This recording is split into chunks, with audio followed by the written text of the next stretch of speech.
Hari ini, kalau kita masih hidup itu semua karena anugerah Tuhan. Setelah berapa lama kita mendengar kabar yang mencekam tentang penyakit dan kematian. Gelombang demi gelombang mencekam menggetarkan sukma.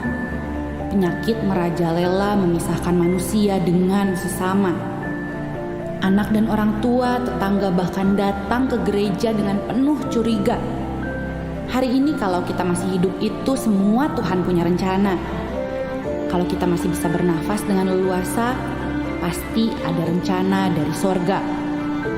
Kita hidup untuk apa? Kita hidup untuk siapa? Ketika kita renungkan kalau segala daya sepertinya sirna, ditelan kabar berita yang malang melintang di seluruh jagat raya. Cerita sumbang membahana di alur cerita. Hidup. Di dalam Dia kita hidup, kita bergerak dan kita ada. Dalam Dia, saya akan terus berkarya. Adalah baik kalau saya hidup dan bisa terus mengisinya dengan penuh makna. Saya tidak akan melewatkan satu hari pun tanpa bersyukur di hadapan Pencipta. Apa rencana Tuhan untuk saya di fajar yang merekah? Tangan ini harus diulurkan untuk siapa? Hati ditunjukkan untuk melayani siapa? Daya, upaya, karya, tenaga, usaha akan aku lakukan segera. Karena kita tidak tahu hari ini hidup, besok ada apa. Selama masih ada udara di dada, selama kaki bisa melangkah, hidup ini untuk Dia. Dan mati adalah kembali pada Bapa. Saya tidak diperbudak oleh putus asa. Saya tidak tunduk pada nistapa. Saya tidak menyerah pada berita malapetaka. Karena saya ada di dalam kuasa kebangkitannya. Saya terproteksi oleh darahnya. Saya sembuh oleh bilurnya. Saya adalah anaknya. Saya adalah muridnya. Saya adalah kekasihnya. Saya adalah bagian dari gerejanya. Alive to do good. Alive to connect with God. Alive to make disciples. It is good to be alive. I am blessed. I am redeemed. I am alive to bless others. I am grateful to be alive.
Welcome home.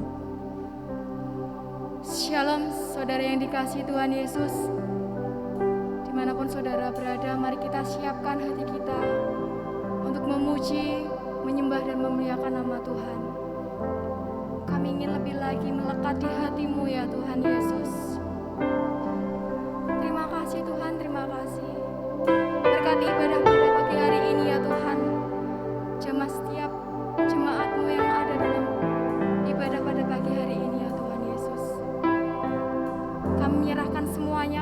kami hanya ke dalam tangan-Mu Tuhan. Terima kasih buat cinta-Mu dalam hidup kami ya Tuhan. Thank you Jesus, thank you Jesus.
sesuatu.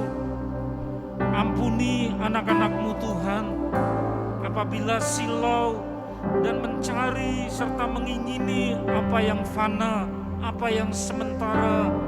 Sementara itu Engkau dilupakan. Ampuni, ampuni. Tetapi Engkau lebih dari segala sesuatu di muka bumi. Karena apa yang kami temui di muka bumi semuanya fana, tetapi Engkau adalah yang kekal. Engkau adalah yang paling perlu, yang paling penting dalam hidup kami. Maka nyatakan pikiran-Mu, pengajaran-Mu kepada kami di minggu pagi di akhir bulan Februari ini, sehingga jiwa-jiwa anak-anak-Mu tidak tersesat, tetapi senantiasa dengar-dengaran akan bimbingan-Mu, akan suara-Mu, sehingga kami berjalan di jalan-Mu, pakai mulut lidah hamba-Mu untuk menyampaikan isi hati-Mu, menjadi penyambung lidah dari hadirat-Mu sendiri. Terima kasih Tuhan. Kami akan sambut kebenaran firman-Mu dalam nama Tuhan Yesus. Amin. Selamat pagi saudara-saudara yang dikasihi oleh Tuhan. Shalom. Terpujilah nama Tuhan yang memimpin kita sampai dengan tanggal 27 bulan Februari. Dan tidak lama lagi, selama beberapa hari kita akan menyongsong bulan yang ketiga tahun yang luar biasa ini. Masih ada banyak sekali gejolak peristiwa di luar sana, baik regional, kedaerahan sampai dengan nasional, bahkan internasional, yang mengejutkan, yang membuat orang membelalakan mata, saudara. Tetapi satu hal yang kita harus pegang dan tidak boleh lepas, yaitu tangan Tuhan sendiri dan hadirat-Nya yang kita pegang, yang kepadanya kita berpaut. Itulah sebabnya di minggu pagi ini dimanapun saudara berada, ada satu tema yang sangat-sangat penting, yang bahkan sangat mendesak, yaitu tema kupanggil, dia menjawab. Apa saudara? Kupanggil, dia menjawab. Saudara lihat ada banyak gejolak, ada banyak hiruk pikuk peristiwa yang terjadi di sekitar kita yang membuat orang menaruh perhatian dan mengarahkan, memusatkan pikiran, hati oleh karena peristiwa-peristiwa yang meletup-letup, baik itu peristiwa politik, ekonomi, gangguan kesehatan dan bermacam-macam hal yang bisa menyita perhatian dari individu, perorangan, keluarga, bahkan bangsa dan bangsa-bangsa, saudara. Kalau orang tidak hati-hati terus, itu membuat bising, membuat hati itu terarah kepada apa yang terjadi di muka bumi ini, dan itulah yang iblis suka, di mana orang kemudian diarahkan, dibelokkan perhatiannya untuk menjauh dari Tuhan. Padahal Tuhan ingin bicara, Tuhan ingin sharing, Tuhan ingin berbagi dengan anak-anaknya, tetapi anak-anaknya banyak yang bising, pendengaran dan hatinya terlalu diriuhkan oleh keriuhan hiruk pikuk dari apa yang terjadi di sekitarnya. Sehingga ketika saat Tuhan mau bicara, ya Tuhan memanggil-manggil, kapan engkau anakku untuk mau mendengarkan aku mau bicara. Anak-anak Tuhan banyak yang tidak mendengar. Sehingga ketika program-programnya Allah mau diwujudkan, direalisir, anak-anak Tuhan banyak yang tidak siap karena tidak tanggap terhadap gejala zaman. Dari satu periode, satu babak kepada babak yang berikutnya, yang mana Tuhan sebenarnya mau bicara. Itulah sebabnya tema ini muncul. Hamba Tuhan hanya taat saja untuk meneruskan kepada kita semua, saudara, baik untuk mendengar tetapi juga untuk membicara sendiri. Tidak luput dari tema ini, kupanggil, dia menjawab. Saudara, diambil dari kitab Nabi Yesaya pasal 58 ayat yang ke-9. Siap saudara untuk buka hati ini, segala hiruk pikuk ditaruh dulu, karena yang terlebih penting adalah firman Tuhan. Yesaya pasal 58 ayat yang ke-9. Bagi saudara yang bersama-sama dengan saya dalam ruangan bisa membaca ini bersuara bersama-sama. Siap saudara, 1, 2, 3. pada waktu itulah engkau akan memanggil dan Tuhan akan menjawab. Engkau akan berteriak minta tolong dan Ia akan berkata, ini aku. Apabila engkau tidak lagi mengenakan kuk kepada sesamamu dan tidak lagi menunjuk-nunjuk orang dengan jari dan memfitnah yang percaya, berkata amin. Satu ayat tapi cukup pekat saudara, padat, di mana firman Tuhan satu ayat ini dalam ayat yang ke-9 itu bicara tentang pentingnya komunikasi dan relasi. Kalau seseorang menikah itu menjalin relasi, bahkan diikat relasinya bukan sambil lalu atau sesempatnya, tetapi komunikasinya komunikasi yang wajib, saling mendengarkan, saling memberi pesan, saling curhat, gantian satu dengan yang lain. Sahabat juga begitu, ada komunikasi, ada interaksi, terlebih lagi ada satu connect, yaitu connect with God, tersambung dengan Tuhan. Saudara, apalagi menjadi anak-anak Tuhan, menjadi umat yang sudah ditebus, maka kemudian berarti dihimpun di dalam satu persekutuan.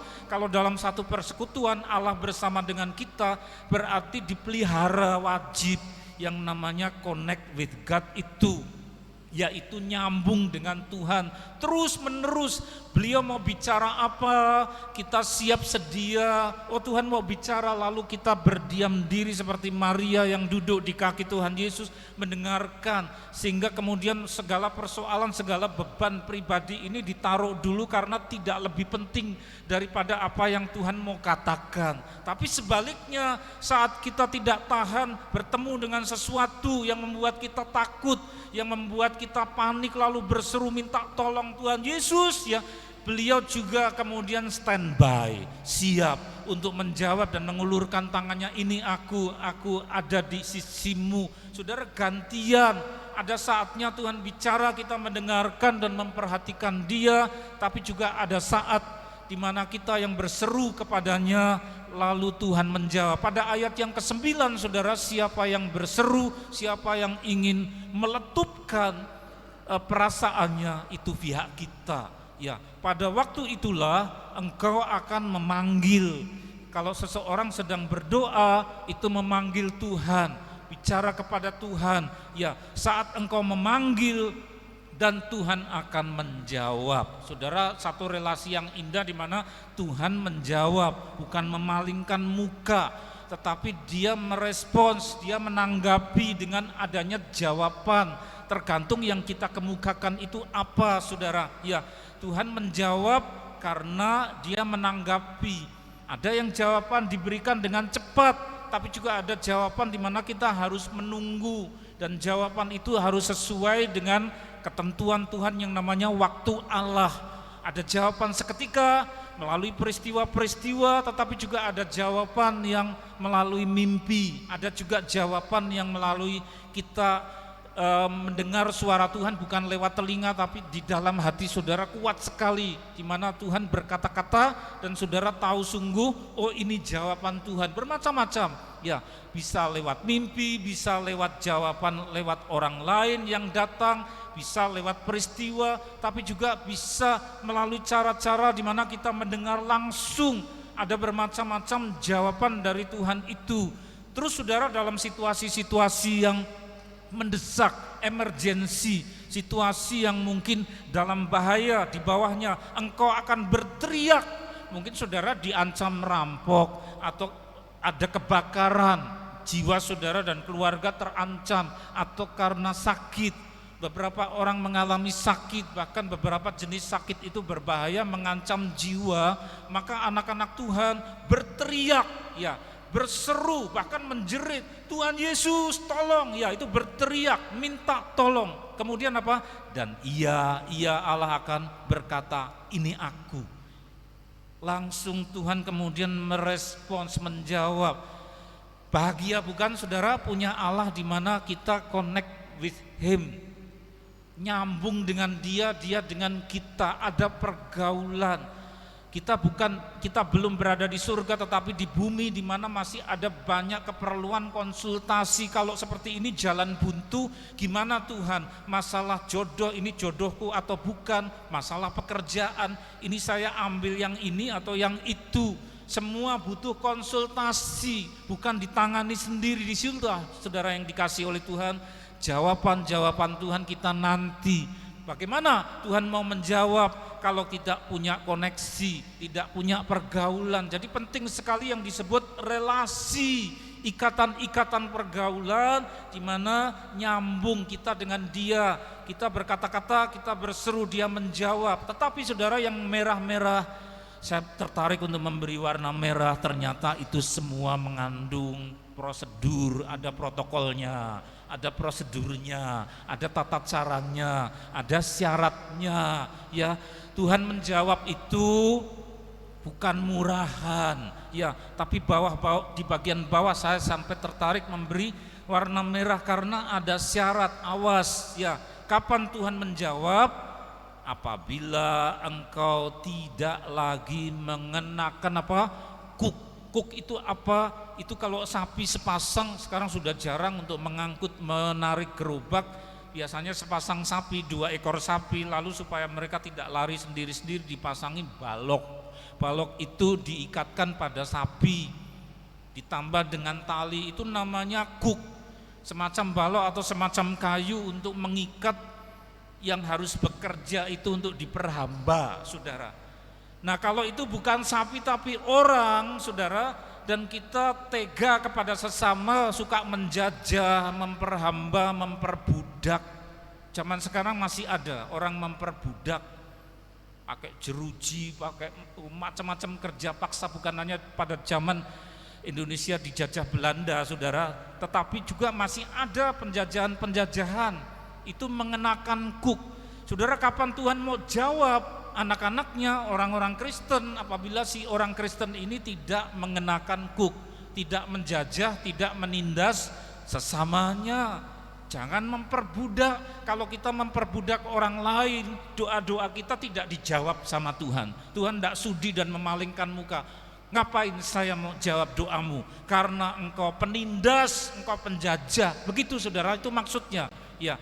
Jadi ketika kita berseru minta tolong dalam kesukaran, minta tolong kepada Tuhan, syaratnya adalah jangan kita hidup sebagai yang memperhamba orang lain, apalagi menindas, memperbudak orang lain atau mengenakan kuk kepada sesamamu. Terus apalagi syaratnya di bawah, tidak lagi menunjuk-nunjuk. Jadi ini rawan, jari ini, ya.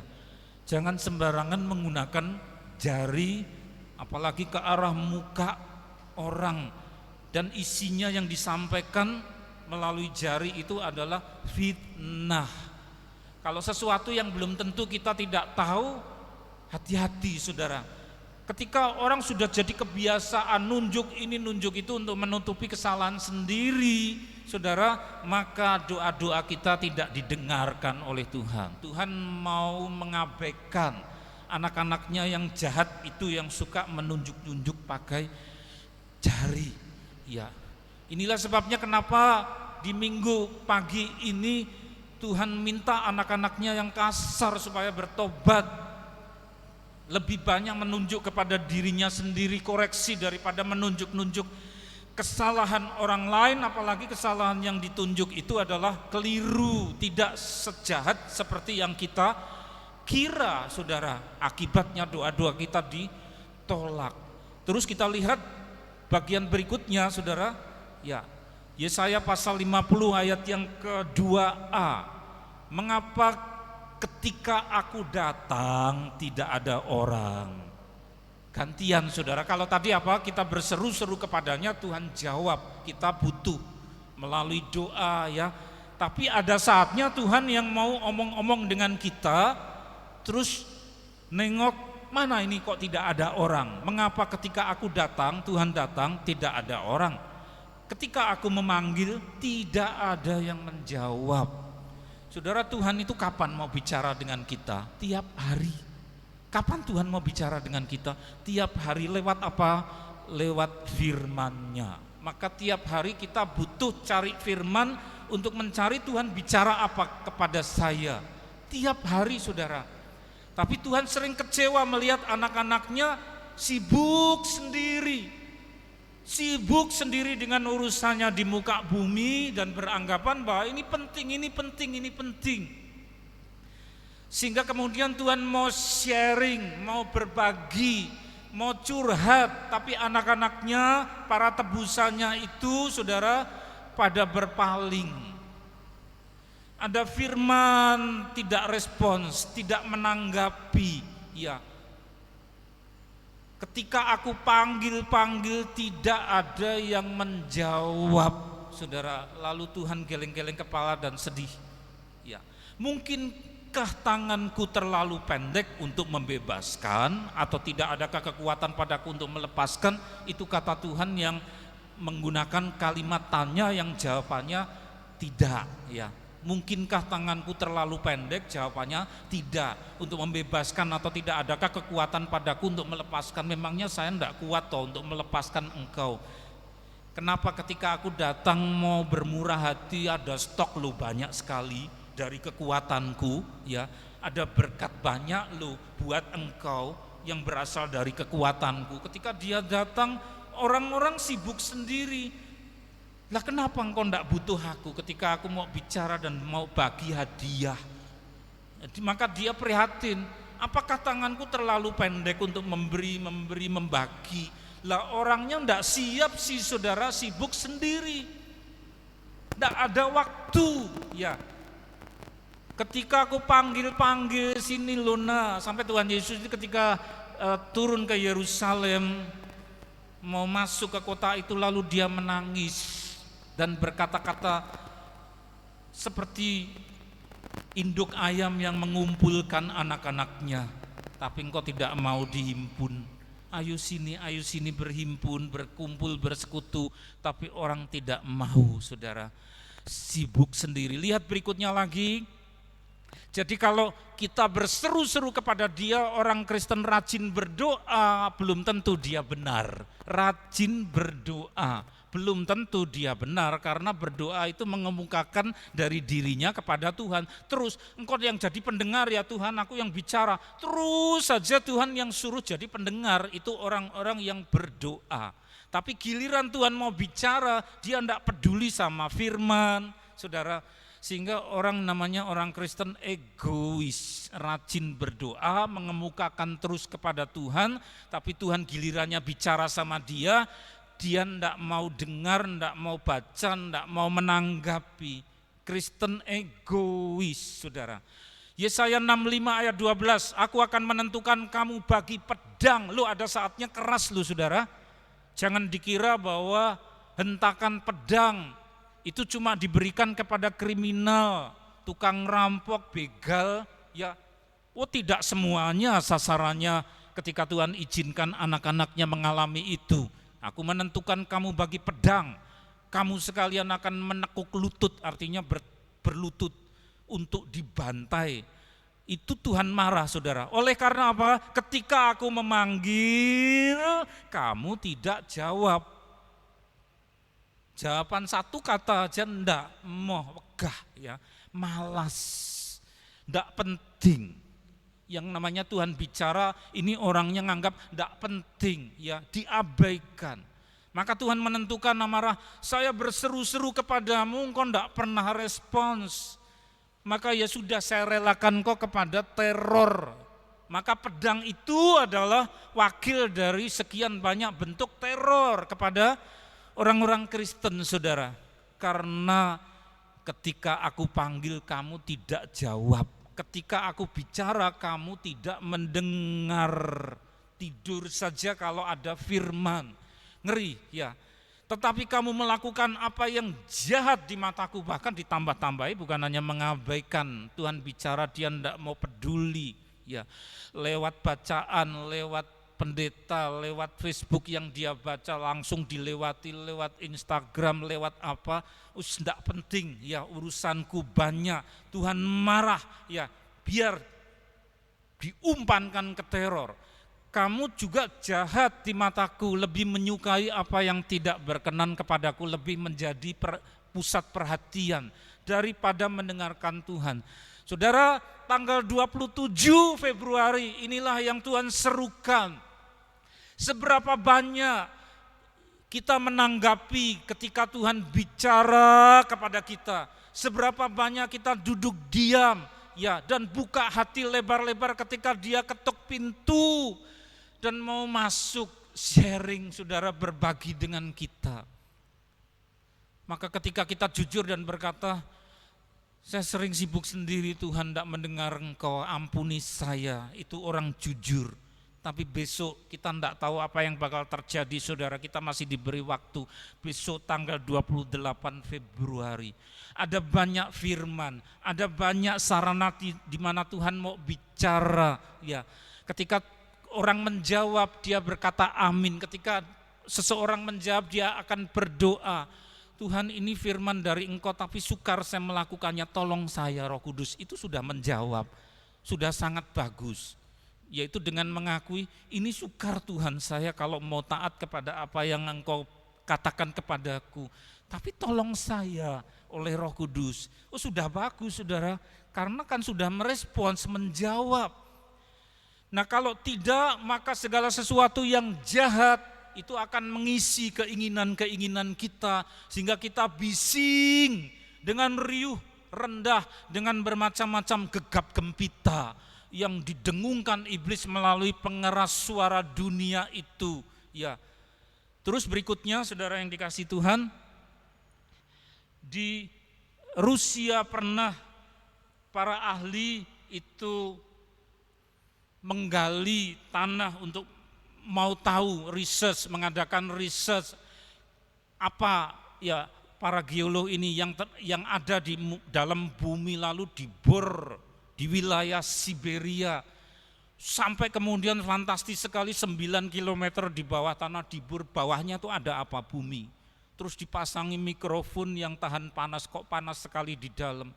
Dan mikrofon yang diulur itu kemudian dihubungkan ke alat perekam. Mereka semua terkejut. Peristiwanya sudah terjadi lama ketika saya masih anak-anak. Ya, tidak ada yang tahan dengar suara yang masuk dalam mikrofon yang berasal dari perut bumi, 9 km, saudara.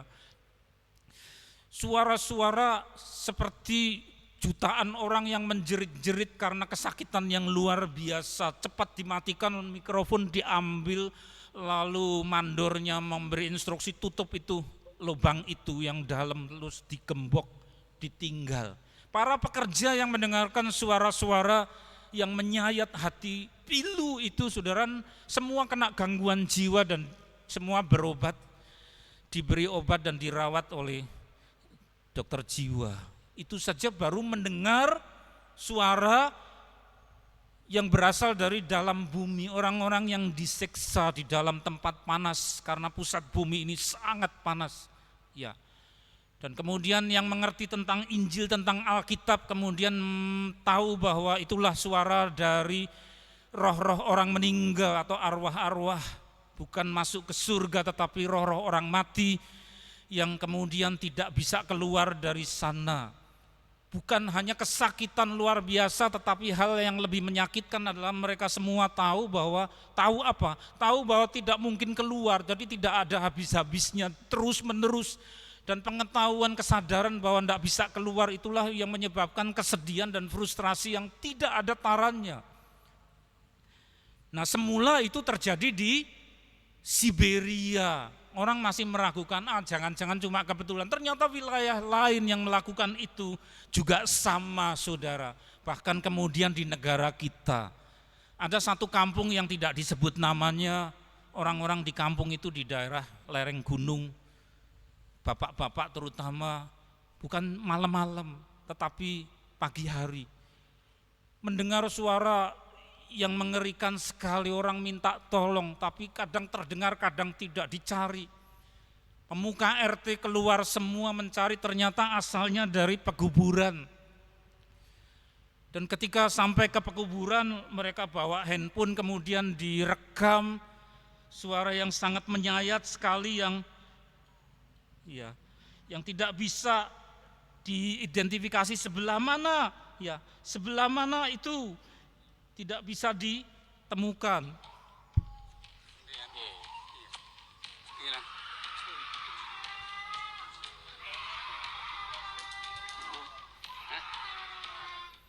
Ya enggak saya teruskan itu, kemudian orang-orang datang, enggak ada yang berani, asalnya dari tanah pekuburan, kadang di sana, dan di situ memang ada yang masih baru, saudara. Sangat menyedihkan, memilukan. Ya, ketika orang minta tolong sudah sampai ke tempat itu sudah kekal dan di luar dunia, tapi kadang-kadang terdengar oleh orang dari dunia orang hidup. Dan tidak ada satupun yang bisa untuk menolong. Tuhan pun tidak mau tolong karena sudah telat, saudara. Inilah hidup di mana kita masih diberi kesempatan. Bukan hanya kita minta didengar oleh sesama kita.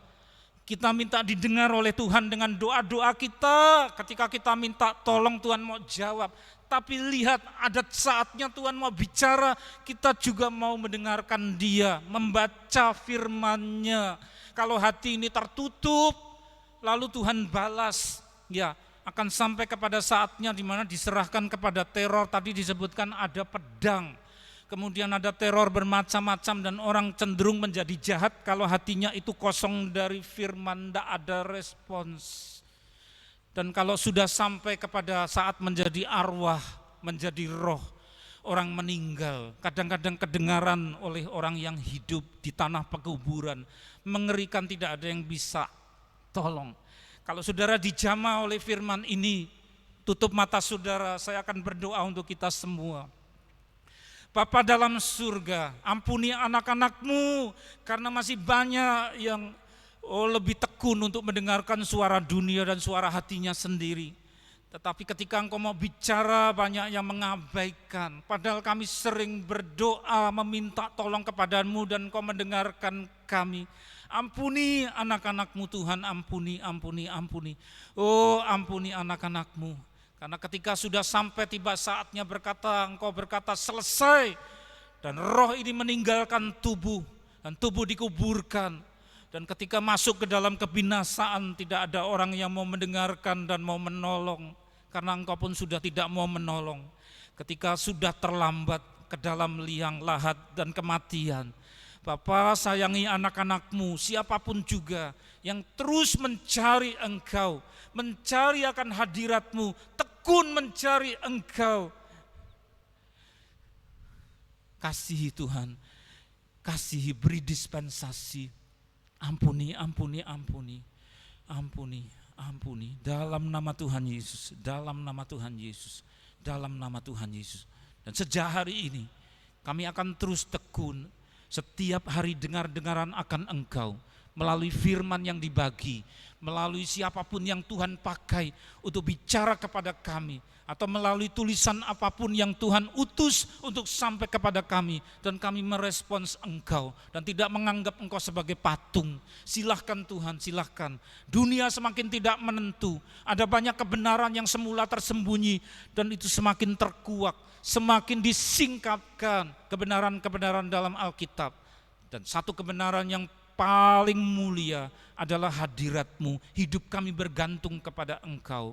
Terima kasih Tuhan, terima kasih anak-anak-Mu yang sudah mendengar firman ini, meteraikan dalam hati kami, sehingga si jahat tidak akan bisa mencuri akan firman yang sudah ditaburkan. Kami mengangkat kedua belah tangan kami, mengarahkan hati kepada Engkau. Saudara-saudara yang dikasihi oleh Tuhan, semua yang berserah kepada Yesus, Allah Bapa dan Roh Kudus, maka pada saat ini terimalah rahmat-Nya, kemurahan-Nya, kesabaran-Nya, penyertaan-Nya di dalam nama Allah Bapa di surga. Kasih karunia Tuhan Yesus Kristus yang sudah dikuburkan bangkit untuk kami, untuk beroleh hidup yang kekal. Penyertaan oleh Roh Kudus yang memberi sukacita, kesetiaan, ketaatan saat ini sampai Tuhan datang yang kedua kali, bahkan sampai selama-lamanya di dalam nama Tuhan Yesus. Semua yang percaya berkata amin. Saudara, sampai bertemu di minggu depan di dalam ibadah perjamuan Tuhan di awal bulan Maret. Tuhan Yesus memberkati. Salam perkasa. Kuasa Tuhan lebih besar,